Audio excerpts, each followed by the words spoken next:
Bienvenue sur FR Daily News. Notre actualité d'aujourd'hui parlera de Demain nous appartient. Spoiler. L'avenir de Chloé est bouleversé par la faillite de l'école Agnès Varda.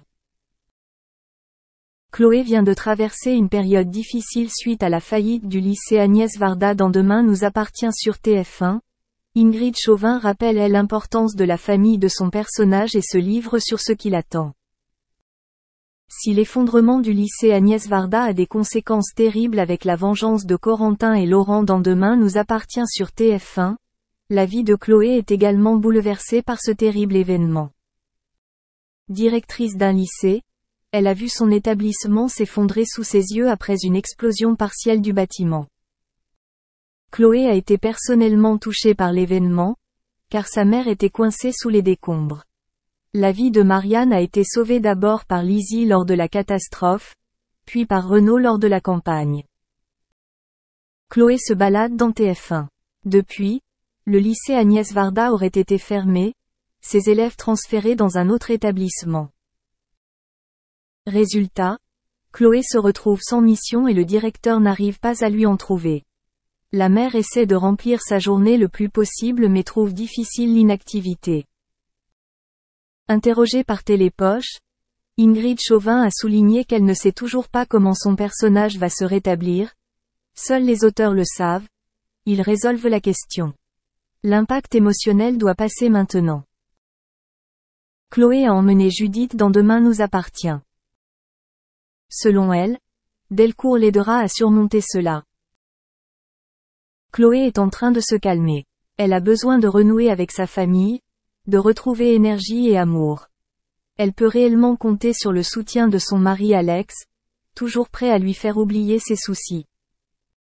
Chloé est également aux prises avec la perte de sa fille Judith, partie aux États-Unis il y a quelques mois. Ensuite, elle passe du temps avec sa meilleure amie Raphaël, mais elle est occupée à cause de l'enlèvement de Camille le soir des Halloween. Merci d'avoir regardé et à la prochaine vidéo. N'oubliez pas de vous abonner à notre chaîne. En attendant, faites-nous part de vos commentaires dans la section commentaires ci-dessous. Malgré sa dispute, Maëva Guénam a tout de même, vous le savez, tenu à s'adresser à Kevin et à Carla pour leur souhaiter tous ses vœux de bonheur pour leur mariage.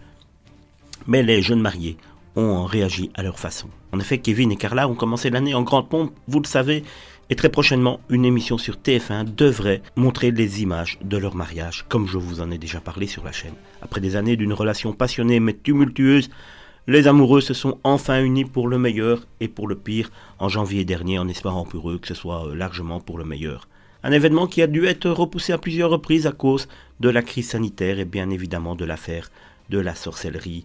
Aussi, certains Marseillais ont brillé par leur absence lors des festivités qui ont duré une semaine entre Marseille et Courchevel.